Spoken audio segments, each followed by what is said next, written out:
Hey y'all, what's up? My name is Tom Mizzle. You watch my channel Mizzle 14, and I'm here doing a review of Sistas Season 1, Episode 24. Next week's supposed to be the season finale, so I guess it is the season finale next week. We'll see. But it's supposed to be the last two episodes. This is Episode 24. And let's jump right into it because I have some things to say about this. Alright, so let's do with Karen's storylines. You know, Karen, mom, right? Lisa, she's still with Zach. She's telling Zach, trying to school Zach and say, listen, grow up, man. Listen, you don't like to listen. You need to hear things. Like he said, oh, I hear you, I hear you. No, you're not hearing, because if you're hearing her, you will know what she was talking about. She basically said her daughter wants someone, a strong man, to grow up.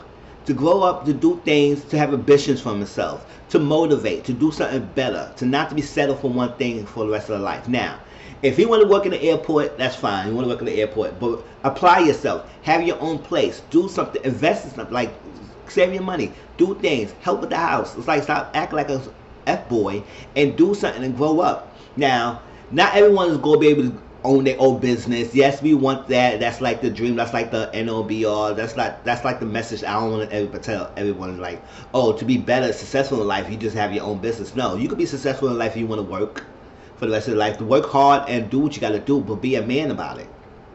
And Zach is still acting like a little kid.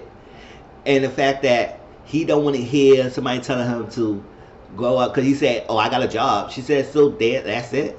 He had a dream to open his own barbershop, to be a barber, to go back to barbershop school.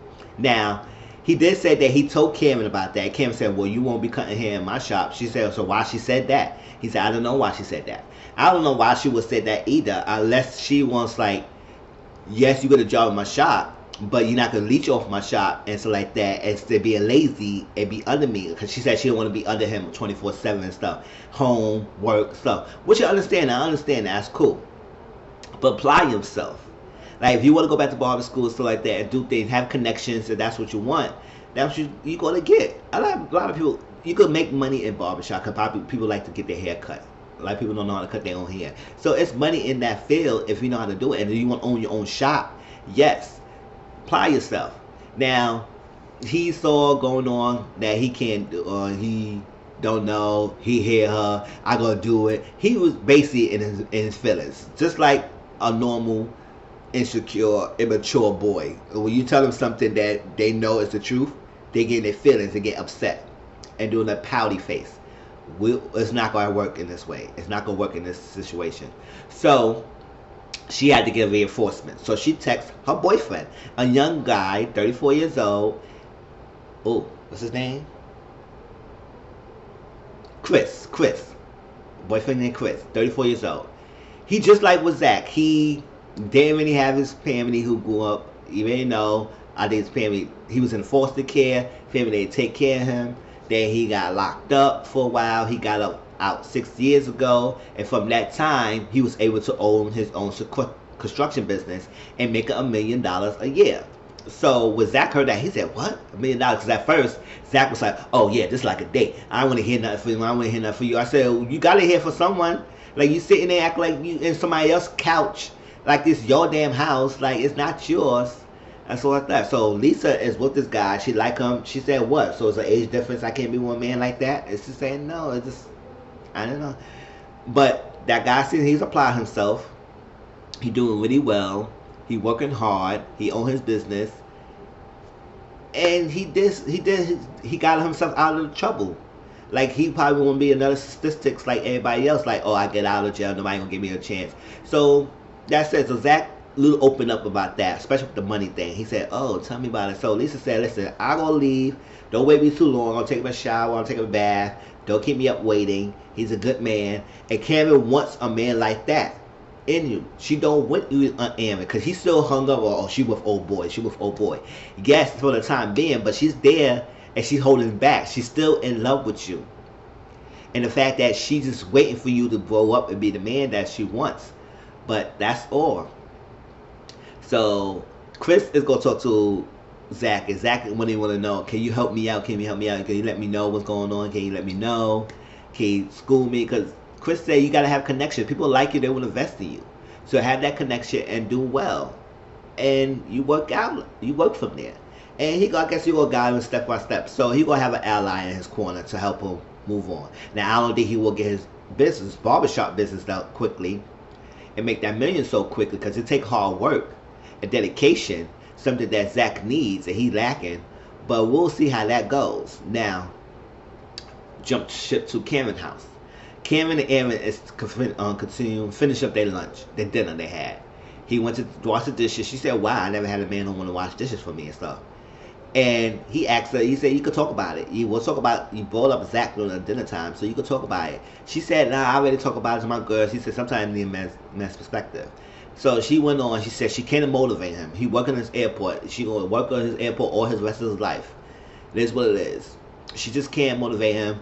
And then the fact that he was going to have this girl pregnant, even though it's not true, but it just drove her crazy. So she still hung up on him. She just wants to him be better, to be a better person, to help her pay bills, to think her she's pretty, to listen to her, to see her, see the real her, to call her beautiful.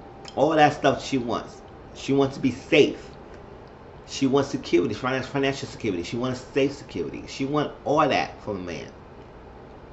Aaron's all that bag of chips, but he wants Cameron. But he's still winning for his ex-wife. So he's going to throw all caution to the wind and sleep with Cameron for that one night. Even though he's a preacher man, he has his values that he don't sleep before marriage and stuff and thing. But he was going to throw that away for Cameron, because he say, "You look good, you beautiful, you smell good." All that stuff. He said all that. Kiss her. He wants her to kiss again. But she stops him. And she said, "Here you go for saving me." She said, "Well, I guess I saved myself." And long story short, it's like, I think Aaron knows that Cameron is still hung up on him. So he needs to push back a little bit. But he's still interested with Cameron.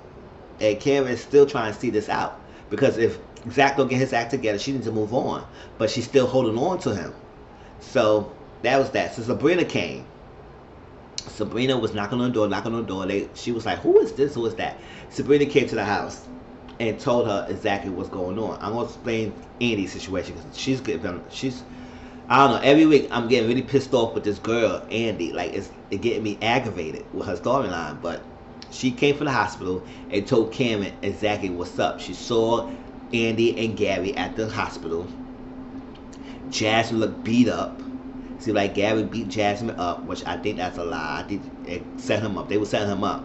So I guess she had Morris. I think she had Morris to beat her up, to play that beat her up, to show that, to frame Gary, to get him out the jail for the rest of his life so she could get his money. I'll explain the details in a minute.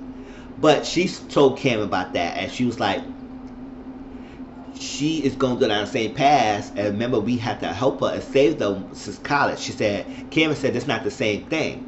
So I said, "Oh, so she's familiar with this type of guy. That's why she's so hung over with that," because sometimes when you know a situation and you're familiar with it, you get comfortable with it. Basically, it's saying that this is what she knows. So that's what she gravitates to, even though it's not helpful for Andy. She gravitates towards it because that's what she's familiarized with it. And if she don't know her self-worth, then she going down that path. Now, she's making a distinction that it's not the same as for the guy for college. The guy for college was doing the same thing, being abusive, manipulative, controlling, to the fact that she said she left, but she left after he broke her ribs, messed her ribs up. That's what she left. And that's to save her for college. So now it's the same thing. So Sabrina is so worried that it's going to be similar to what she did in college. She said, I went through this before. I can handle it. I said, "Girl, okay, that was in college. You a grown girl, adult. How many years since college to now that you still falling through the same pattern?" Now I say that. So Cameron is trying to call Andy. She's not picking up. So never jump ship to, no, before that jump shipping. So after everything's said and done, Sabrina left, Aaron left, Cameron came out in her pajamas. She saw the boy, Fawn's brother. You know, remember the mother-in-law went to the shop and said her son gonna come and scared Cameron away. I don't know why this family is so hell-bent that it's Cameron's fault that her daughter shot herself. Her daughter shot herself because she shot herself. She messed up. So he came in I was like, first of all, how did he know where she lives at? Unless they were following Cameron and see where she lives. But how she know that same apartment? Unless he followed Aaron and see Aaron and that came out that apartment, and that's where he know that that she lives. He's sitting on the couch. He's sitting on her chair. He opened the door, I guess, with a knife or something. And she said, well, who is you? He said, our father's brother. You the one responsible for my sister killing herself. My mother told her I was coming. He said, get the hell out. She was sassy, chased in the room, all that stuff. I said, that's how the episode ended. I said, oh my gosh, okay, whatever. Hope somebody save her, whatever, or she kick his ass or do something and get out the house some way, shape, or form and get help. Because I was like, I don't know what this family is so hell bent on getting that Cameron for. Like, you're supposed to get on Aaron. Like, why are you getting that Cameron? Like, I don't know, it makes sense. But it's what it is. Now, let's go to Andy. So this her storyline pisses me off. Alright. So Gary was arrested for attempted murder, not murder, because when the rookie came, he said murder. But they were saying, hold up, hold up, what's going on? Murder. So his other co-worker, his another officer came in and told him that, listen, his partner told him to say he made a mistake. No, it's attempted murder. So you're going to jail. They arrested him. Stepping out. She said, I'm going to help you. I'm going to do what I do, baby. Same with the baby. This again. Go, baby, I'm going to be there, help you. That's what it is. So Sabrina came in. She said, what's going on? Sabrina is being very persistent and telling Andy to tell her what's up. So Andy was at first, she said, no, I don't want to tell you, no. It is what it is. It's good. I got this. Don't worry about it. It's fine. No. Tell me, because Sabrina's not letting go. She said after a while, Andy gave up and told her exactly what Gary told her. That yes, the event that Gary said was true. Now, did he need to push her over the ledge? He could have just dropped her on their concrete in the same parking lot. He had to push her over the ledge because he went all the way back. You know, the ledge was there. So I don't think he had to really do all of that. But in all honesty, that's exactly what it is. It happened. He pushed over the ledge. Whether it was accident or on purpose, it's made to be seen. He pushed her off. So like that. Now, he was thinking that maybe it could be a reason. He could get her out the way. He could be finally moving his life. We don't know. You can't trust Gary 100%. It is what it is. You can't trust none of them. Morris, Jasmine, and Gary 100%. You can't trust none of those people. So, that was that. So, you get arrested, she'll go. Now, she told Sabrina, she said, if you're going to tell the girls, I know you're going to tell them the truth. It was an accident. It was not on purpose and everything. She said, whatever. That's what Sabrina left and went to Cameron's house and told Cameron exactly what happened. And then that was that. Before she went to Cameron's house, Morris went to see Andy and said, oh, you ain't get away with this. So he going away for jail for the rest of his life. She said, oh, I got you. It's number 7.